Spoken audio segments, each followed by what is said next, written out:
Prime Time with Ashish Shukla, sponsored by Jabalpur Hospital and Research Center, Russell Chowk, Jabalpur. Yash Bharat prime time में आशीष शुक्ला में आज हम आपसे ऐसी शख्सियत से मिलाने जा रहे हैं जिनको लेके पूरे शहर में बहुत सारे सवाल चलते रहते हैं कि आखिर इनकी कार्यप्रणाली ऐसी क्यों है या ये क्या सोचते हैं अंदर। आप समझ गए होंगे, मैं कलेक्टर दीपक सक्सेना जी की बात कर रहा हूँ। कलेक्टर साहब को मैं अभिवादन करता हूँ और मेरा जो पारिवारिक बैकग्राउंड है, मैंने बहुत कम उम्र से कलेक्टर एसपी की कार्यप्रणाली देखी है, पिता के कारण फिर खुद के कारण। और मेरे अनुभव के अनुसार से पहले कलेक्टर ऐसे हैं जिनके कार्यप्रणाली में सबसे महत्वपूर्ण बात यह रहती है कि वो जो कार्रवाई करना चाहते हैं उसमें कहीं लीकेज नहीं रहता, जिसके कारण लोग जब कार्रवाई होती तो अचंभित हो जाते हैं। और अचंभित सिर्फ स्कूलों भर मामले में नहीं है, कई मामले ऐसे होते हैं जो जनता तक नहीं पहुंचते हैं। वो प्रकरण भी हम लोग को मालूम चलते हैं, चाहे वो धान का हो या मूंग खरीद का हो या जनता से जुड़ी समस्याओं का हो, जो हर व्यक्ति तक बात हर चीज नहीं पहुंचती। लेकिन स्कूल वाले प्रकरण और धान खरीदी और मूंग दाल वाले में जो कलेक्टर साहब की कार्यप्रणाली हुई, उससे जबलपुर के लोगों में कलेक्टर साहब के लिए एक अलग मन में भाव आया। और जो इनके साथ एक जीवन में सबसे अपूर्णीय क्षति हुई, उसको भी ध्यान में रख के लोग ये सोचते हैं कि पिता पुत्र के जाने के बाद भी कितने अच्छे ढंग से काम कर रहा है। तो इसको लेके नहीं माना तो कलेक्टर साहब से अनुरोध किया कि सीधे दीपक सक्सेना जी से पूछना चाहता हूँ, मैं अंदर का दीपक सक्सेना जी कैसा है? नहीं, मेरा बड़ा सिंपल काम है। मैं बहुत ज्यादा विचार करता भी नहीं। जो सामने काम आता है रूल्स रेगुलेशन देखता हूँ, टीम को विश्वास में लेता हूँ, टीम की एक राय बनाता हूँ, काम करता हूँ। ये बड़ा सिंपल, बहुत सरल कार्य की पद्धति है। उसमें कोई बहुत ज्यादा कोई क्लिष्टता नहीं है, बहुत ज्यादा कोई प्रभाव नहीं है, बहुत ज्यादा कुछ नहीं। बड़ा सिंपल, बिटवीन द लाइन एक ट्रैक पे चलने की कोशिश करते हैं। नहीं होता क्या होता है, कलेक्टर एसपी एक ऐसा पद है जो मेरी नजरों में प्रशासन की दृष्टि में मुखिया यही होते हैं। और भी पद होते हैं, उनका भी कार्य होता है, लेकिन मुखिया हमेशा कलेक्टर एसपी ही माना जाता है। और जबलपुर में ये आम भाषा है कि जिले का मालिक कलेक्टर और पुलिस का मालिक एसपी होता है। तो ऐसी स्थिति में एक मालिक को हमेशा भगवान का दर्जा दिया जाता है।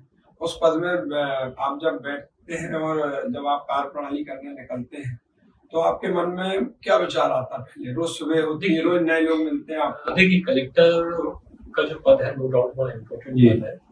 और पूरे जिले में जो भी शासन की योजना है, शासन की प्राथमिकता है, जनता की समस्याएं हैं, बहुत सारी चीजों को आपको देखना पड़ता है। पहले कलेक्ट्री के जो मायने थे आज से 15 साल पहले, 20 साल पहले, अब वो बदल गए हैं। अब आपको बहुत ज्यादा जनोन्मुखी होना पड़ता है। जनता की अपेक्षाएं भी बढ़ती हैं, शासन की अपेक्षाएं भी बढ़ती हैं। आपको जनता के साथ जुड़ के उनकी समस्याओं को समझ के या तो आप उनको सॉल्व करिए, यदि सॉल्व नहीं कर पा रहे हैं तो उनको कन्विंस करिए कि इस वजह से हम नहीं कर पा रहे। तो इन दोनों चीजों पे काम करने की आवश्यकता पड़ती है। बेसिकली आपको ट्रांसपेरेंट होना बहुत जरूरी है, लोगों के साथ बातचीत करना बहुत जरूरी है।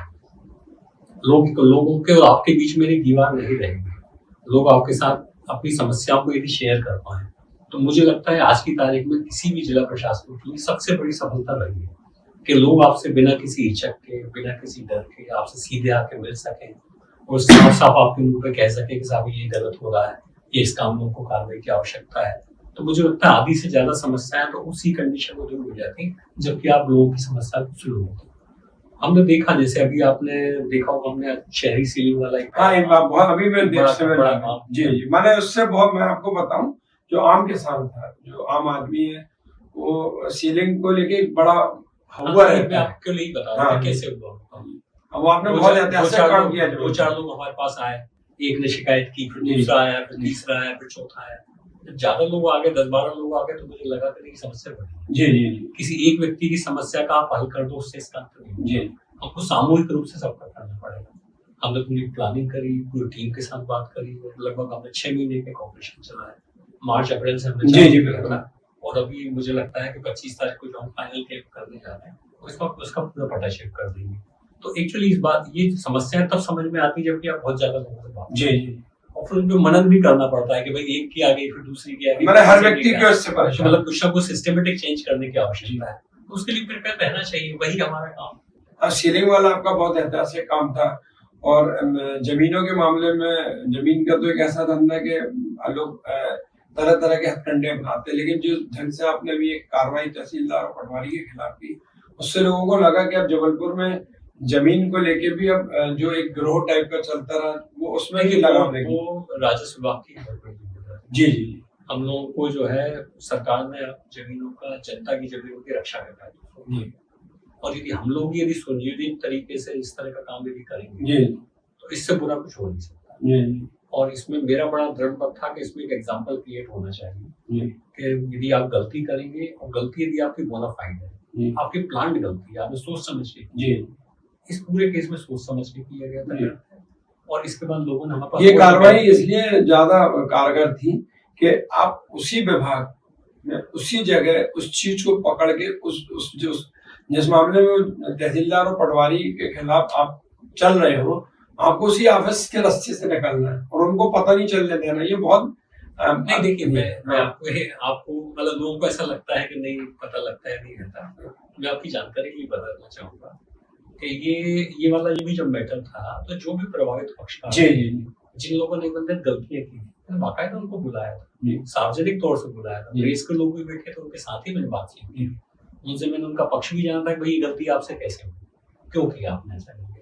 वो लोग जवाब नहीं दे पाए थे। अच्छा, गलती तो मेरा जो कोशिश रहती है कि भाई इस तरह की जो कार्रवाइयां हैं कोई चोरी छुपे करने का कोई प्रश्न ही नहीं है। वो मुझे लगता है वो लोग भी मेंटली प्रिपेयर थे कि उनके अगेंस्ट पे कार्रवाई होगी।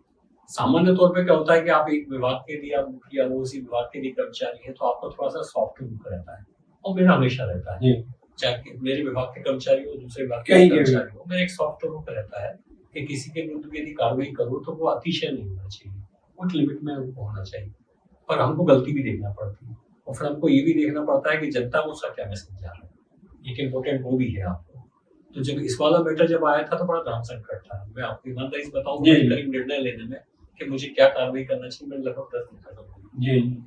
इसके साथ साथ मैंने जो इनसे संबंधित लोग हैं, चाहे पटवारी संघ के लोग, तहसीलदार संघ के लोग, उन सब लोगों से मैंने बात भी करी, उनको बताया भी। सभी लोगों का ये मत था कि भाई इस तरह का सुनियोजित तरीके से लोगों की जमीन हटने का काम चल रहा है तो ये तो माफी लायक। अभी भी एक कई प्रकरण ऐसे आए, आपको जानकारी भी नहीं होगा, एक स्वतंत्रता संग्राम सेनानी का प्रकरण आया था, आपसे पंडित जी मिले थे, वो आपसे मिलने के बाद बता रहे थे कि हमको राहत मिलेगी। तो आपकी इस कार्यप्रणाली को लेकर जो मैं मूल आपसे जो मेरा मन था मिलने का, मेरे से लोग बहुत सारे लोग मिलते हैं और हम लोग का काम ऐसा है कि लोग समझते हैं कि आप लोगों से हमारी बात होती है। तो आपको लेके जानना चाहते लोग के कलेक्टर दीपक सक्सेना जब पढ़ाई करते रहे तब कैसे थे, फिर उनका इस दिशा में जब आप आए तो क्या होता है, ये काजल की कोठरी होती है प्रशासन, इसमें बचते बचाते आपको साफ काम करने के लिए आपके अंदर क्या चलता था जब आप पढ़ाई करते थे? देखिए पढ़ाई की जहाँ तक बात है, जब मैं पढ़ता था और चाहे आज की तरह पढ़ता तो वो जी, उस समय कैसा महसूस करते थे आप? नहीं देखिए जब मैं पढ़ाई कर रहा था उस समय तो बड़ा सिंपल सहज करना था। मुझे नौकरी की जरूरत थी, मैं बहुत सारी परीक्षाओं की तैयारी कर रहा था, जो मुझे सबसे बेस्ट ऑप्शन मिला उसमें आया। जी, मेरे दिमाग में एक बात ही बड़ा हमेशा रही है कि जिस जगह हम आए हैं ये बड़े कुछ ईश्वर ने कृपा की है, जिसकी जगह आप एक ऐसी जगह आ गए कि आप लोगों के साथ न्याय कर पाओ। तो मेरी कोशिश ये रहती है कि भाई मैं रूल्स का, रेगुलेशन का, शासन के नियमों का, कायदे कानूनों का ठीक से अध्ययन करूँ और उनका सही जगह उपयोग कर सकूँ। तो वो मेरा पढ़ाई का काम और लर्निंग का काम है, वो आज भी लगता है। और मुझे लगता है कि मेरे को जो बहुत सारी चीजों में जो सफलता मिलती है उसके पीछे इस ज्ञान का अध्ययन का बहुत बड़ा रोल है। दूसरा, मैं एक चीज बहुत जल्दी ये सीख गया था कि इस पूरे सिस्टम में मैं अकेला व्यक्ति नहीं हूँ काम करना। जी जी, पूरी एक टीम है, मेरे ऊपर भी लोग हैं, मेरे नीचे भी लोग हैं। उन सारे लोगों को जब तक आप विश्वास में नहीं लेंगे तब तक आप सफलतापूर्वक काम नहीं कर सकते। तो एक टीम क्रिएट करने की हमेशा एक कोशिश होती है और मुझे लगता है कि मैं काफी हद तक उसमें सफल भी होता हूँ। लोगों के साथ जब बात करता हूँ, उनकी समस्या को सुनता हूँ, उनके सुझाव लेता हूँ, फिर उसके साथ रणनीति बदलने की, तो उससे मुझे लगता है टीम वर्क के रूप में जब काम होता है तो ज्यादा बेहतर परिणाम होते हैं। आप जब SDM बने तो मेरा जो पत्रकारिता में मैं देखता हूँ जो SDM DSP बनते हैं, जो प्रशासन के प्रमुख पदों में चयन होता है तो उनके सामने एक अचानक एक पढ़ने वाले छात्र के सामने अचानक ग्लैमर आता है, उसको कैसे हैंडल किया? नहीं, हमारे समय तो वास्तव में ग्लैमर नहीं, हाँ वो उसको कैसे हैंडल किया? लाल बत्ती भी हुआ करती थी, सब कुछ तरह ग्लैमर भी बड़ा अच्छा रहता है। इसके लिए मैं मतलब सौभाग्यशाली, उससे क्या लोग कहते हैं कि ये ऐसी सही बात है आपकी, लेकिन इसमें सबसे बड़ा रोल होता है ट्रेनिंग का आपका, जी कि जब आप शुरुआती दौर में होते हैं तो आपने किन लोगों के साथ ट्रेनिंग की जी है, उन लोगों ने आपको कैसी ट्रेनिंग दी है, क्या उन्होंने सिखाया है। तो मेरा इस मामले में बड़ा सौभाग्य रहा कि मैं जिस जिले में मैंने ट्रेनिंग की, जिन ऑफिसर्स ने मुझे ट्रेनिंग दी, उन लोगों ने मुझे धरातल पर रहना सिखाया जी और ये बताया कि वास्तव में हम इस नौकरी पर किस काम के लिए आए हैं। वो जो मेरा ट्रेनिंग का शुरू के करीब 3 से 4 साल जो रहा, जिसमें बहुत हार्ड वर्क भी हुआ, पढ़ना भी बहुत हुआ, घूमना भी बहुत हुआ, काम भी बहुत हुआ, उसका फायदा फिर आगे चल के हमेशा मिला। एसडीएम पर कलेक्टर के बाद जब आप पहली बार कलेक्टर बने होंगे इस जिले के बने, मुझे जानकारी नहीं। मैं नरसिंहपुर के जब आप कलेक्टर बने, और जबलपुर में एक कहावत है, नरसिंहपुर का आदमी जबलपुर से ज्यादा होशियार है। ऐसे कठिन जिले के जब आप कलेक्टर बने तो उस समय आपके मन में क्या क्या था और उस जिले को कैसे हैंडल किया? देखिए, नरसिंहपुर के साथ एक सबसे अच्छी बात ये है कि नरसिंहपुर के जो लोग हैं वो जागरूक हैं। वहाँ की मिट्टी बड़ी ऐसी है कि वहाँ से लोग निकलते हैं, विचारिक लोग निकलते हैं, वैचारिक लोग निकलते हैं, चिंतन लोग निकलते हैं, मननशील निकलते हैं और डरते नहीं। जी वो उसकी जो तासीर है मैं बहुत जल्दी समझ गया कि भाई आप केवल पद पे होने की वजह से कि आप कलेक्टर हैं, आप किसी दूसरे ओहदे पे हैं, उसकी वजह से लोग डर जाएंगे और आपका सम्मान करेंगे, तो ऐसा नहीं होगा। यहाँ के लोग जागरूक हैं, लड़ने का मादा रखते हैं, गलत को गलत कह सकते हैं और सरकार के भरोसे भी बहुत कम है। तो मैंने उनका जो विचार था, उनका जो आचार विचार रहा उसका सम्मान किया। और जब मैंने उनको सम्मान किया तो उन्होंने मुझे दूसरा सम्मान दिया। तो नरसिंहपुर का जो मेरा कार्यकाल रहा उसमें मुझे सबसे ज्यादा सफलता इसी बात की मिली कि जितना सम्मान मैंने उनको दिया, उनकी निडरता को दिया, उनकी जागरूकता को दिया, उससे ज्यादा सम्मान। हम जब जबलपुर कलेक्टर बने तो जबलपुर का एक अजीबोगरीब माहौल है। मतलब एक तो मध्य प्रदेश का प्रमुख शहर है और जब से कमिश्नर प्रणाली लगी है आपके भोपाल इंदौर में, उसका जबलपुर कलेक्टर बहुत महत्वपूर्ण हो गया, क्योंकि यहाँ भी कमिश्नर प्रणाली नहीं है तो कलेक्टर के अधीन ही सब रहता है। यहाँ का जब आप शुरुआती दौर में, आप कभी इसके पहले शायद जबलपुर में नहीं रहे? मैं फर्स्ट टाइम हाँ फर्स्ट टाइम आया, तो आपको कैसा जबलपुर कैसा लगा? देखिए, जबलपुर तो नो डाउट बड़ा अच्छा शहर है और जबलपुर प्रशासन की दृष्टि से भी देखा जाए तो यहाँ पे काम करने के बड़े मायने हैं। मेट्रोपॉलिटन सिटी भी है, शहरी क्षेत्र में काफी बड़ा है, नगर निगम क्षेत्र काफी बड़ा है, ट्राइबल एरिया भी है, एग्रीकल्चर का भी काफी बड़ा क्षेत्र है, रूरल एरिया भी बहुत बड़ा है। तो यहाँ पे काम करने की बड़ी स्वतंत्रता है और काम करने का यहाँ परिणाम अच्छे आते हैं, तो स्कोप बहुत है काम करने का। तो उस मायने में जबलपुर को सभी लोग, पूरी जो हमारी बिरादरी है प्रशासन, उस बिरादरी में सभी लोग जबलपुर को पसंद करते हैं। जबलपुर में जो है यदि आप काम करने का मौका मिलता है तो यहाँ बहुत सारे फ्रंट पे आप काम कर सकते हो। उसी नजरिए से देखा मैं जब यहाँ आया था धान की प्रॉब्लम। जी बहुत बड़ा आपके, आप उस सहयोग से ऐसा था कि आप उसी विभाग में थे? उसी विभाग में थे। तो मैं जो आपको कह रहा हूँ, मेरे को नॉलेज भी था, मेरे को एक्सपीरियंस भी था। मैंने अपने नॉलेज का, अपने एक्सपीरियंस का, टीम वर्क मेरा ऑलरेडी उस विभाग में तैयारी था, उसका फायदा उठा और एक बड़ी समस्या यहाँ पे पैदा हुई थी, उसको हमने शॉर्ट आउट किया। तो वो तो जो बड़ी समस्या को जब आप हल करते हो, जल्दी कर लेते हो, तो फिर बहुत जल्दी आपका रेपो लोगों के साथ डेवलप हो जाता है। जैसे कि स्कूल वाला जो प्रकरण था, जब आपकी कार्रवाई हुई तो पूरे शहर ने हाथों हाथ लिया, और अभी भी इस मामले में लोग कहते हैं कि नहीं कलेक्टर, मैंने पीठ पीछे लोग बोलते हैं ऐसा कलेक्टर नहीं आया। और अभी जब आपने परसों उससे कार्रवाई की तो हम लोग पत्रकारिता की दृष्टि से जब किसी अधिकारी को देखते हैं तो ये माना जाता है लोकतांत्रिक प्रणाली में जो दल सरकार में नहीं रहता वो हमेशा छींटाकशी करता है कलेक्टर एसपी। लेकिन मैंने जो लोकसभा में कांग्रेस के प्रत्याशी थे उनकी फेसबुक में आपकी तारीफ पढ़ी तो मैं खुद सोच के, मतलब जबलपुर में इस ढंग की कार्यप्रणाली में एक विपक्ष का प्रमुख नेता जो कई वर्षों तक अध्यक्ष थे और फिर सांसद रहे, उन्होंने आपकी तारीफ लिखी, तो उस समय आपको कैसा महसूस?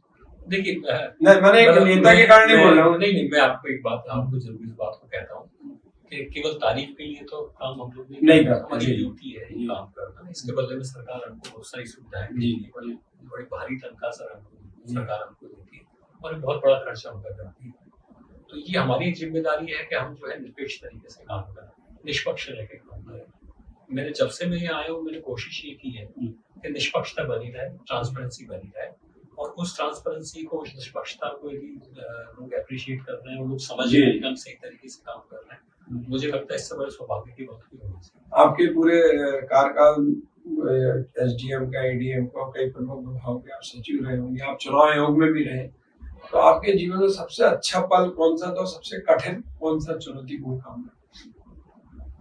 काम के हिसाब से भी आप देखें तो मुझे चुनौतीपूर्ण तो कभी कुछ नहीं। मुझे हमेशा मेरे मन में एक बात ही रहती है कि यदि आपके पास कोई चैलेंज आया, कोई कठिन काम आया, यदि कोई कठिन परिस्थिति आ रही है, तो उस परिस्थिति का मतलब ये है कि ईश्वर ने आपको चुना है कि आप जो पराक्रम दिखाएं, और जब आप पराक्रम दिखाएंगे आपकी कीर्ति बढ़ेगी। तो मैंने हमेशा जब भी कभी कठिन काम आए, बहुत सारे आए हैं, मतलब कई अलग अलग चीजों में रहे, दंगे भी हुए, दूसरी चीजें भी हुई, दूसरे एडमिनिस्ट्रेटिव इशूज भी आए, कोशिश वही की कि अपन जो है एक मौका मिला है कि इस मौके में अपन अपनी जो योग्यता है उस योग्यता को प्रमाणित कर सके।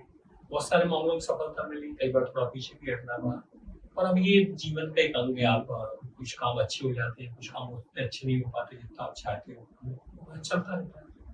अब आपके पारिवारिक जीवन में जो एक बहुत अजीबोगरीब दुख की बेला आई, उससे भी आप उभर के आए, तो ये भी एक माना मेरे जीवन में भी बहुत दुख है, लेकिन दुख से उभर के काम करना एक बहुत कठिन चुनौती रही हुई है आपसे। देखिए, अब यदि आप ये कहो कि मैं उभर चुका हूँ, नहीं, उभरने का मतलब आपकी कार्यप्रणाली से ऐसा लगा नहीं कि एक बड़ा मुश्किल है। वो क्या होता है कि इस तरह का हादसा भी आपके जीवन आता है, तो न केवल आपका बल्कि आपके पूरे परिवार का और पूरे खानदान का जो आपका, मतलब हमारी लाइफ तो पूरी चेंज हो जी। अब ये इम्पोर्टेंट यही है कि भाई उसको उभरना तो संभव ही नहीं होता। बेसिकली अब ये है कि आप जितने व्यस्त रहते हो, जितना आप काम करते हो, उतनी देर तक आपका मन जो है वो थोड़ा सा ठीक हो जाता है। अब आप तो मेरी कोशिश यही रहती है कि भाई व्यस्तता बनी रहे, सक्रियता बनी रहे, क्योंकि अब यदि आप आए हैं तो आपको वो काम तो करना पड़ेगा। तो जितना का ईश्वर आपको काम दे रहा है, मतलब मेरे लिए मैं इस बात को मानता हूँ कि सौभाग्य है कि मेरे पास काम है। तो अपना एक जो दुख आया है उस दुख को कम से कम मैं उस काम को करते कर सकता हूँ। काम मेरे पास ऐसा है जो कभी खत्म नहीं होता। लेकिन परिवार को तो हैंडल करना और कठिन होता है। अब देखिए, वो बात सही कह रहे हैं आप, उसको मैं क्या कह सकता हूँ, जो है विपदा है, ईश्वर ने दिया है। अब एक अच्छी बात पूछ रहा हूँ आपसे, स्कूलों की जो कार्रवाई हुई वो घर घर से जुड़ी कार्रवाई है।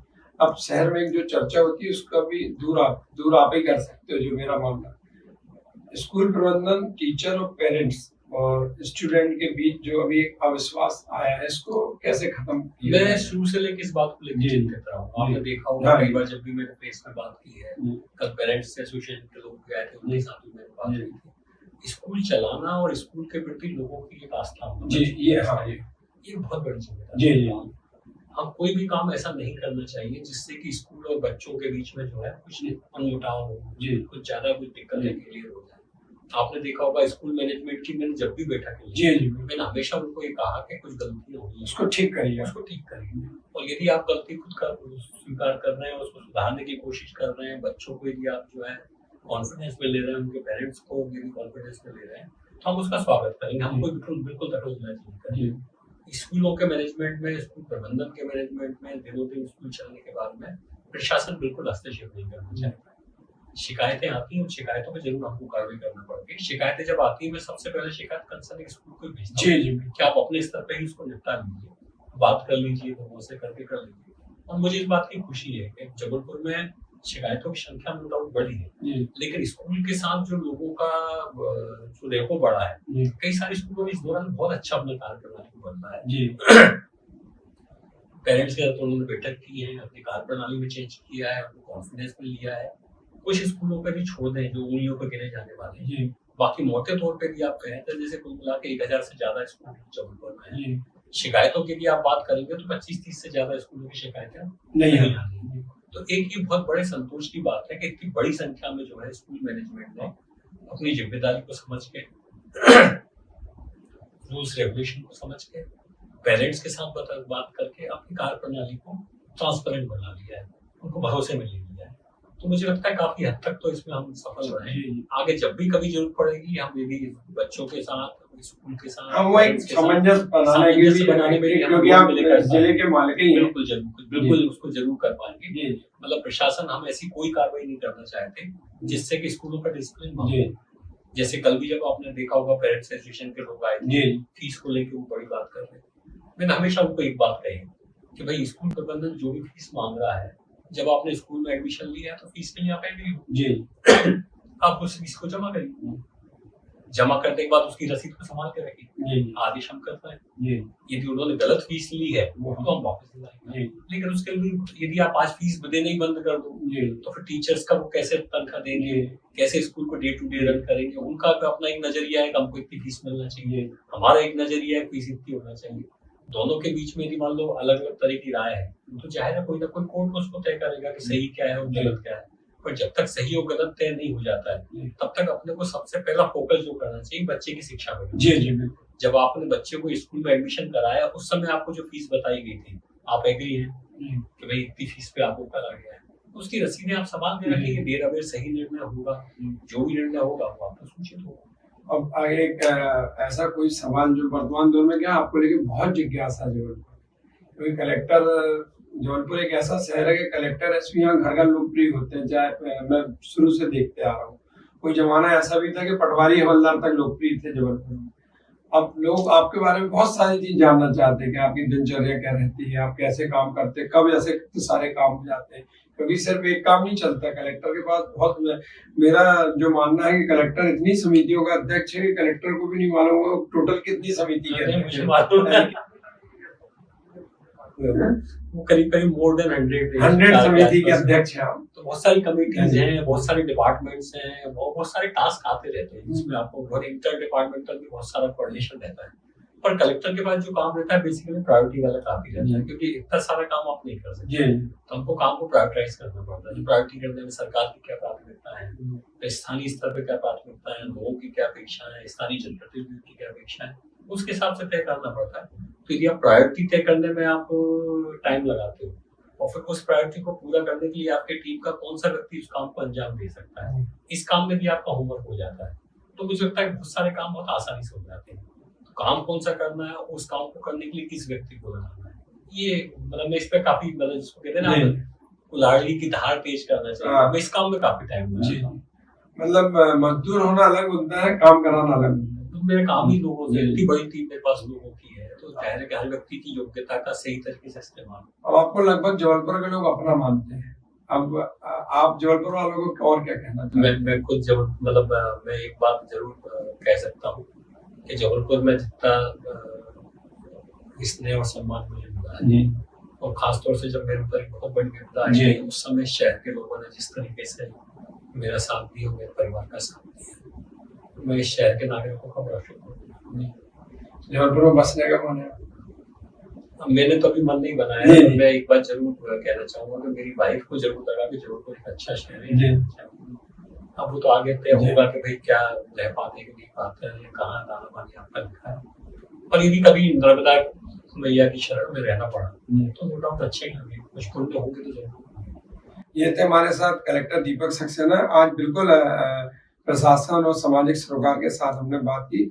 अगली बार फिर किसी अच्छे विषय पर हम कलेक्टर दीपक सक्सेना ही से बात करेंगे। तब तक के लिए नमस्कार। Prime time with Ashish Shukla, sponsored by Jabalpur hospital and research centre, Russell Chowk, Jabalpur.